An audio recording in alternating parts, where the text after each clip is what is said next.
Hey guys, so as I'm saying this, I have actually no idea where I'm going to edit this. Probably the same day I'm filming this, probably right after dinner. I don't know. But in this video, I will be basically giving a ranking and a breakdown of every roid at the PORTAVENTUra Wild Resort. I can't say it regularly, by the way. I'm always gonna say it in an accent. But we are going to rank every single roller coaster at this resort, except for two that I did not get to ride, which are Junior Red Force and Tammy Tammy. I'm gonna try to get those next visit. I have not done those yet, but I mean, you already know what rankings those are probably set before even riding them, so there's kind of like no point. I'm actually pretty sure I've ridden the same layout as one of them before, like a fair. So yeah, I'm pretty good with those. I don't really need to ride those. I will though, just for the credits. But essentially, let's get to the rankings. So in last place we have Tammy Tammy and Junior Red Force. Like I said in the intro, I did not ride these. So yeah. So yeah, those are they're both in the 9th spot, because we can't have 10 rankings because I'm putting them in the same ranking. Okay, for number 8 we have Tomahawk. This is a little wooden coaster. It's low-key just not that like big of a coaster. And actually a little bit ago this kind of had an incident I know of where a tree fell on them, and what I know is that some of the people on there, some of the people on there, I think someone was in critical condition. So I mean, like, yeah, the ride is generally just that bad. I also remember that whenever I was like 5, I rode this and I was screaming so dang loud. However, for the ranking, this is essentially just, the reason is that I have it this low is not because I hate it or anything, but mainly just because it's a kiddie ride. It is a great option for families. This is a good ride. You know, if you're a 5-year-old, you're gonna probably say this is the best ride in the park. However, for me, it is in this spot. I haven't ridden this in like forever, so I don't actually know. But from what I remember, it's just a basic little kiddie ride. There's nothing really special about it, but it's a good family ride. It's actually a really good family ride, but it's just not for my ranking, you know. Number 7 is going to go to their mine train, which I will not say the name. Just know that in English it would translate to the devil. And well, this is a pretty cool ride. It's like a little mine train. I think it's very, very, very rough. Like, it's like unbearably rough, but it's a good ride. But I rode the pre-last visit I was there, and it was pretty rough. It was a pretty rough coaster. Definitely don't make this like a priority. Like, oh, I have to get on this one. But I do highly recommend it. It's, yet again, it's like Tomahawk, but it's way better. Because Tomahawk, like, it's yeah. For number 6, I know a lot of people are going to put this way higher, but I just genuinely think this is an extremely overrated ride. And this is Stampeda. This ride is just genuinely not very good. I'm going to be for real. I don't really like it. There are some very, very good forces. I know, like, there are some moments where you get a lot of airtime, and you, like, kind of just slam into the lap bar. And it's quite a fun ride if it weren't for 2 issues. Number 1, it is incredibly, and I mean incredibly rough. You will always come off this thing with a headache and probably some blue spots around your body. Always, every single time. Because you just slam into your lap bar, you shake so much, it generally feels like the train is going to come off the tracks. It's just not that great, and they add the iron part, the Titan track, and that part is very smooth, but it's not smooth still. It's still kind of shaky, that iron part, which is quite crazy to me, but it is a little shaky. I generally don't know why this ride is so rough. I heard many people saying that before they add the Kumbak trains, it was way better. So yeah, I would make this a priority, but just don't expect it to be good because, in my opinion, it's not. For the 5th spot, we have Uncharted, and this ride is absolutely great, and I actually don't know how else I rearrange this because I don't want to put it this close to Stampeda because it is a way better ride than Stampeda. The launches, it's actually not that intense of a ride. Like, I feel like you could bring a kid on this. Of course, of the height limit. However, The little launches are extremely kicky. The spike is like insane, and the drop feels beyond vertical and backwards. I'm pretty sure it's not. I'm pretty sure it's just vertical, but it's quite a crazy experience. I enjoy it a lot. Yes, it could use a lot more theming. It has like no theming whatsoever. And a little mistake that I have, I don't think that the park is watching this, but if anyone that works at the park is watching this and is in charge of this, here's some advice I would give.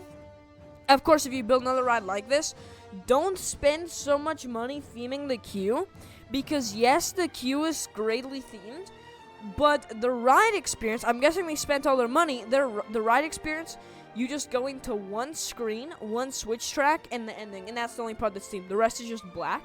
I feel like I'm putting it too nicely. It's just like quite bland in there. Most of it is just on sensations, but there's no like theming, no parts of the story. It's just a train going around, and that is a criticism, but that's a constructive one, because I freaking love Uncharted. The queue is greatly themed.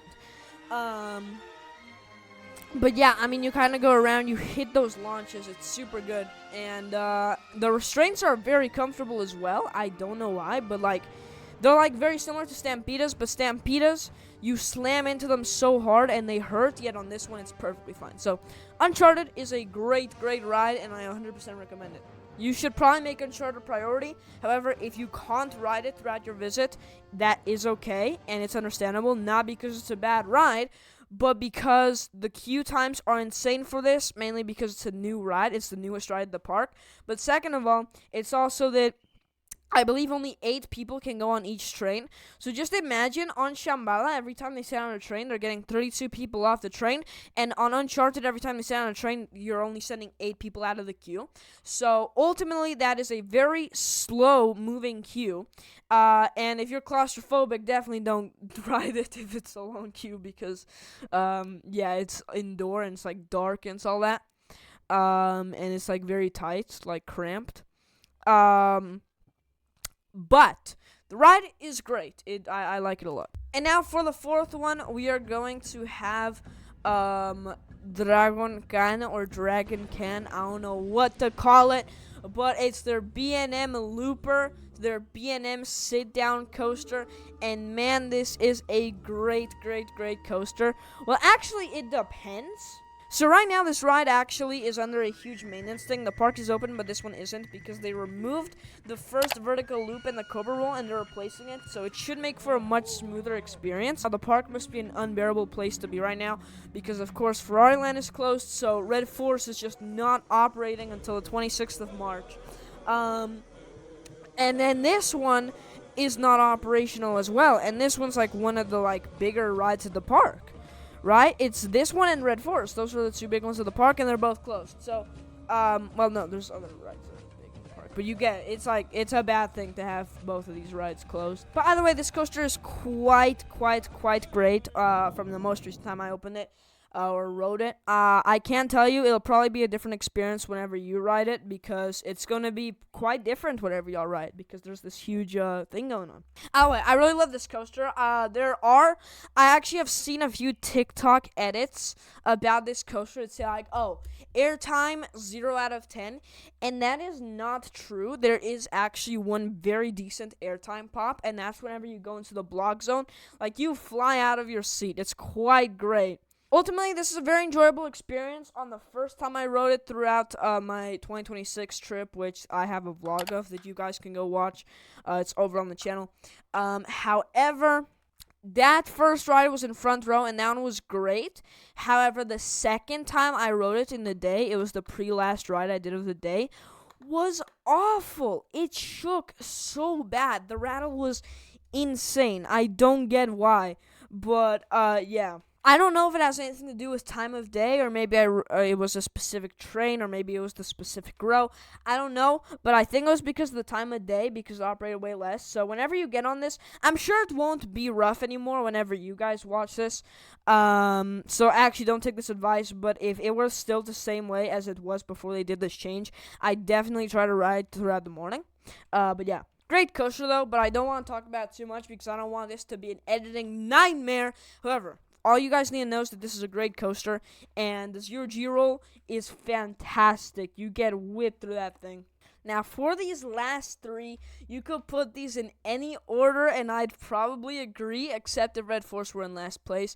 But these last three are absolutely fantastic roller coasters. I love them so much, but this is the ranking I decided to go with. Number 3 is Shambala, which is their B&M hypercoaster, and this thing is heaven early access. The nerve of going up the lift hill is so peak because you feel like you're laying down from how steep it is. The drop is amazing.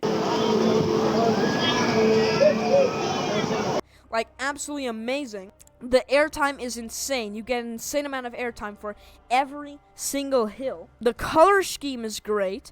That one little bunny hill-like airtime thing is absolutely fantastic. The one with the trims. Splashdown is great. The experience is overall great. The restraints feel mad comfortable. Well, all B&M coasters will have comfortable restraints because they're like the same thing, but like, you get it. This ride is just anything you would want from a coaster, honestly. It is so worth a queue time. I remember back whenever I came here back in July and I rode this, it was 1 p.m. We hadn't ridden a single ride yet. It ended up being a very successful day, by the way. I got Red Force for the first time in my life that day. But all that aside, it was 1 p.m. We hadn't gone on a single ride yet. I got on Shambala, and when I got off, I decided that whole queue was worth it. That's how good this coaster is. I'm not even joking, dude. Like, it just, like, man, the drop is just the most surreal, the most, this is not right type of experience ever, okay? I love Shambala. However, for number 2, we have the Furious, the Baco, and what's kind of sad about this one is that it's definitely going to be removed within the year because it's having a lot of closures, so I don't know how this ranking is going to change by then, but this coaster is, of course, absolutely great. It's a wing coaster. It's the only one Intamin ever made. B&M made some, but they don't have launches, of course. Well, Raptor has the launch, but anyway, it's an LSM one, and this one's hydraulic, but essentially, you, like, go into, like, a little room where they have, like, a video of some dude drowning in wine. It's kind of weird. And then as you're watching it, the train just gets absolutely catapulted. And imagine the feeling of something extremely heavy just moving unnaturally fast. And that's the feeling you get. And then you get the flashing lights. It's absurdly painful in the outside seats. Like, in the outside seats, I would probably put it, like probably behind Uncharted, but in the inside seats, it is gold. The outside seats are crazy rough. You come off with a headache every time, but inside seats are goated, bro. I love the outside. I mean, no, I hate the outside seats. The inside seats. The launch is just so amazing. The layout is, like, kind of meh, I feel like. I don't really know. It's just a bunch of turns. There's one inversion, which is absolutely fantastic. I love that element. It's not a good or, like, bad layout. It's just kind of, like, spinny and stuff. There are, like, a few curves and like, spins and stuff. But it's mostly just a bunch of shaking of the train. But then the inversion is cool, and the turn by the lake is cool. And it's overall a great coaster to see the thing of the lake. And I know Theme Park Worldwide said that he thinks that probably if we could all get off after the launch, we would. That is not true. I love the layout afterwards, but it's like, it's just not, like, fantastic, but I love it.